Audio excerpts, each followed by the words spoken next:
రోజువారీ విజువలైజేషన్ స్రవంతి పద్ధతులు. సమయం కేటాయించడం.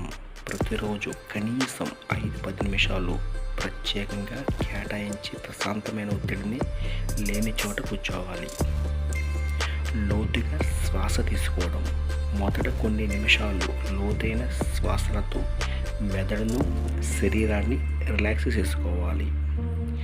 ఆకర్షణ లక్ష్యాలను స్పష్టంగా ఊహించడం.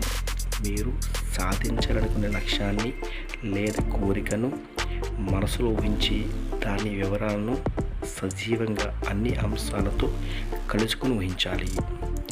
మెదడు చేరువుగా అనిపించే భావాలు. ఆ ఊహలో మీ మనసులో కలిగే సంతోషం, ధైర్యం, ఆనందం వంటి భావాలను గట్టిగా అనుభూతిపరచాలి. Thank you universe. Thank you money.